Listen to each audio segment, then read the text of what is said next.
Human rights organizations have formally approached the International Court, asking it to investigate Tanzanian President Samia Suluhu Hassan and her government for crimes against humanity allegedly committed during post-elections unrest, including mass killings and the secret disposal of hundreds of bodies. Hassan has, in the meanwhile, cancelled next month's Independence Day celebration, redirecting the funds to the rebuilding of infrastructure damaged in the unrest. SABC News Correspondent Ocamringa joins us now for more. Chris, thank you so much for joining us. On Sunday, the administration of Samia Hassan and government spokesperson had a press briefing responding to media reports of mass killings by the police and forensics evidence pointing to mass graves where bodies had been dumped in. What exact detail came out in those press briefings?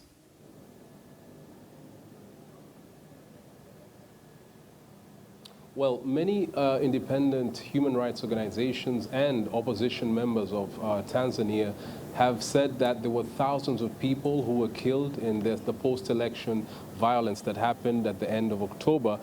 They accused the security forces of cracking down very hard, using excessive force on civilians. They said they arrested very many people, including children, and they have been charged with treason.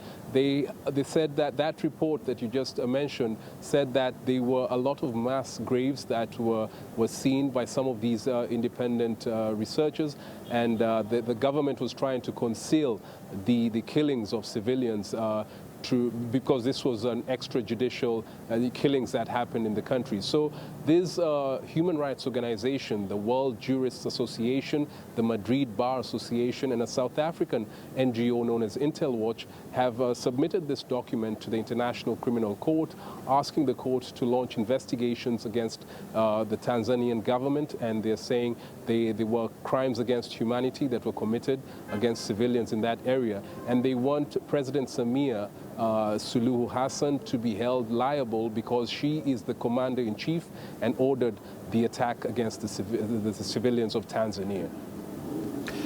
Has the government come out in response to at least the pursuit of ICC charges and, more importantly, the detailed reports coming out from a lot of human rights activists?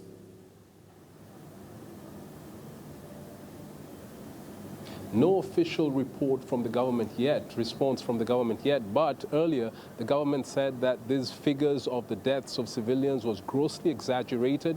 They said they were still carrying out their own investigation and will reveal the exact number of people who died. They also denied the allegations of mass graves and said that they are people who are working for foreigners who seem to be keen on having Tanzania having some unrest. They're saying this is not true, and they're saying they're carrying out their own investigation. So people are still waiting. Leaders of the main opposition party, Chadema, have said that they have proof about all these atrocities that were committed against civilians in Tanzania. They said they were people who were filming using their phones, and they have submitted that as evidence to United Nations and other international rights groups so that proceedings can be taken and people who are found guilty can be prosecuted.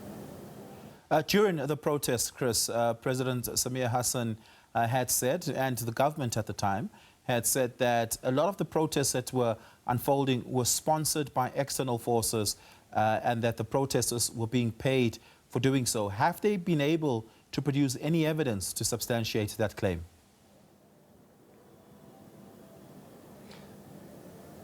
No, they haven't been able to produce any evidence, but that is the position that the government has held right from the time that these protests happened. They're saying they're foreign powers or foreign people who are behind these protests. They want Tanzania to descend into chaos, and that they're going to do everything to stop that from happening.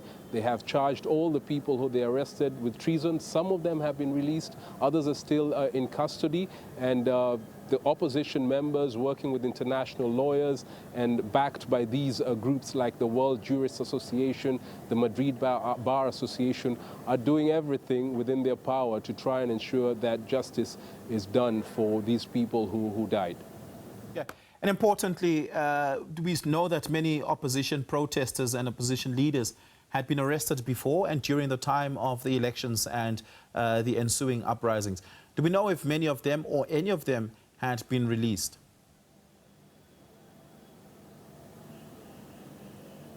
Well, some of them have been released. According to an official from Chadema, the opposition party, some have been released, but not the main ones. Those who were the challengers of President Samia Suluhu are still behind bars, and people are saying, many observers were saying that the elections failed to meet democratic principles because some of these strong challengers of President Samia Suluhu were behind bars. They were accused of violating certain laws in Tanzania. And so people are saying it was the election where she won by 98% of the vote was not free and fair. It was marred by a lot of irregularities, and they want President Samia Suluhu to immediately step down. But that is something that the president has dismissed. She said it will not happen because people voted for her, and she will continue carrying out reforms and developing the country and trying to unite people from all camps so that the country can go forward. Did the opposition parties at all attempt to challenge the validity of the election outcome and results in its courts?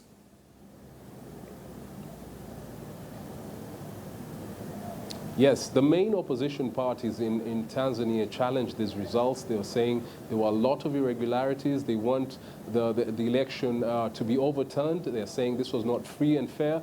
And, you know, their statements were backed by reports by international observer missions that were in Tanzania watching the elections there. So there is a lot of kind of pushback from the opposition and some human rights organizations who are saying that they will not allow the Tanzanian government under President Samia Suluhu Hassan to continue carrying out her mandate in the 5 years, because they're saying there were very, very many irregularities that need to be addressed.